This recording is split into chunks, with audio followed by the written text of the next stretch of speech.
শিলাবৃষ্টি ও ঝড়ে লণ্ডভণ্ড ডুয়ার্স। বিঘার পর বিঘা আলু নষ্ট, দিশেহারা কৃষিকুল। লণ্ডভণ্ড হয়ে গিয়েছে ডুয়ার্সের জনজীবন। প্রাকৃতিক এই বিপর্যয় সবথেকে বেশি ক্ষতিগ্রস্ত হয়েছেন স্থানীয় কৃষকেরা। জলপাইগুড়ি জেলার ধূপগুড়ি ও বানারহাট ব্লকের বিস্তীর্ণ এলাকায় গতরাত থেকে শুরু হয় অবিরাম বৃষ্টি ও শিলাবৃষ্টি। এর জেরে বিঘার পর বিঘা কৃষিজমি এখন জলের তলায়। খেতেই নষ্ট হচ্ছে আলু, শিম, মটরশুঁটির মতো শীতকালীন সবজি।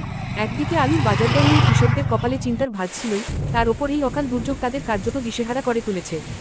ঝড়ের দাপটে শুধুমাত্র ফসলের ক্ষতিই হয়নি, ভেঙে পড়েছে বহু ঘরবাড়িও। শিলাবৃষ্টির তীব্রতায় অসংখ্য বাড়ির টিনের চাল ফুটো হয়ে গিয়েছে, কোথাও আবার চাল উড়ে গিয়ে পড়েছে পাশের জমিতে। মাথার বোঝার ঠাঁই হারিয়ে অনেক পরিবার এখন খোলা আকাশের নিচে।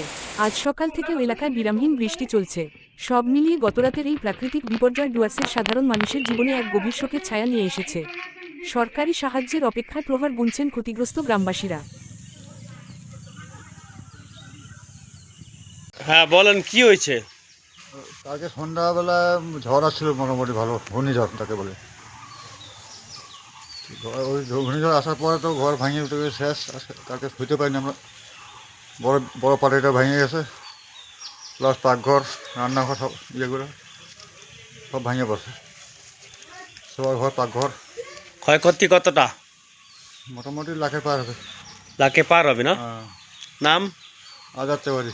এটা কোন জায়গা? উত্তর শালবাড়ি। এটা কোথায়? ভিলামারি কি হচ্ছে? বাজার। বৃষ্টি হচ্ছে, ধারে বৃষ্টি হচ্ছে, ঝড় বৃষ্টি। কি হলো? শিলা বৃষ্টি হয়েছে, ছোটো ছোটো পাথর পড়েছে। ঝড় কিরকম? প্রচন্ড ঝড় ছিল। প্রচণ্ড ঝড় আছে, ঠিক আছে। গাছপালা ভেঙে ভেঙে রাস্তাঘাটে চলে এসেছে। এখন কি বিদ্যুৎ চমকাচ্ছে? বিদ্যুৎ প্রচণ্ড ধারে চমকাচ্ছে। আপনার নাম? রাজেশ প্রসাদ।